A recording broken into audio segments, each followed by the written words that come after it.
একটি শিশুর জন্মের পর থেকে প্রথম 6 মাস পর্যন্ত মায়ের বুকের দুধই হচ্ছে প্রধান এবং শ্রেষ্ঠ খাবার। এ সময় প্রতিটি মাকে আমরা এক্সক্লুসিভ ব্রেস্টফিডিং করাতে বলি, মা এবং শিশু দুজনেরই শরীর এবং স্বাস্থ্য ঠিক রাখার জন্য।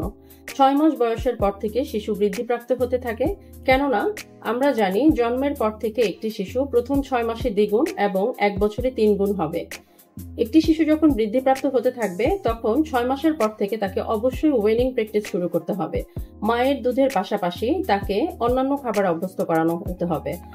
খেয়াল করতে হবে বাচ্চাটিকে যেন আমরা একটি সিঙ্গেল ফুড দিয়ে খাবার স্টার্ট করতে পারি, কেননা সিঙ্গেল ফুড দিয়ে যদি আমরা খাবার স্টার্ট করি তাহলে বাচ্চার কোনো খাবারে অ্যালার্জি হচ্ছে কিনা সেটা কিন্তু খুব সহজেই ডিটেক্ট হয়ে যাবে।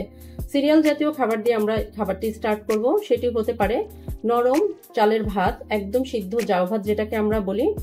চালের সুজি হতে পারে, গমের সুজি হতে পারে, ওটস দিতে পারি, সেটা আমরা বয়েল ফর্মে দিতে পারি।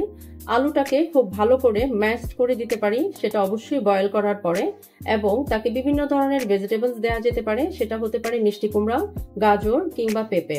বিভিন্ন ধরনের ফ্রুটস আমরা তাকে দিতে পারি। কলাকে ম্যাশড করে দেওয়া যাবে এবং আপেলকে পিউরি করে দেওয়া যাবে। আমরা যদি তার প্রোটিনের চাহিদা পূরণ করতে চাই তাহলে কিন্তু তাকে চিকেন এবং বিভিন্ন ধরনের মাছ, যেমন আইল মাছ হতে পারে, কাতলা মাছ হতে পারে, বোয়াল মাছ হতে পারে, এগুলোকে ভালোভাবে বয়েল করে, সেই ক্ষেত্রে অল্প পরিমাণে তেলও অ্যাড করতে হবে। বয়েল করার পরে তাকে 30 থেকে 40 গ্রামের মতন খুব ভালোভাবে ম্যাশড করে দেওয়া যেতে পারে। এছাড়া বাচ্চার যেন প্রতিদিনের খাদ্য তালিকার মধ্যে অবশ্যই পানি থাকে সে ব্যাপারে খেয়াল রাখতে হবে। হাইড্রেশন সবার জন্যই সবসময় জরুরি। 30 থেকে 60 ml পানি যেন বাচ্চা খাবারে খায় সেটা খেয়াল রাখতে হবে, তবে অবশ্যই সেটা খাবারের সাথে সাথে না। বাচ্চাকে যদি খাবারের সাথে সাথে আপনি পানিতে অভ্যস্ত করেন তাহলে কিন্তু বাচ্চার খাবারটি ইনডাইজেশনের প্রবলেম থেকে যায়। বাচ্চার খাবারে আমরা প্রথম অবস্থায় কখনোই 1 বছরের মধ্যে লবণ এবং চিনি দিব না, সামান্য তেল হয়তো দেওয়া যেতে পারে।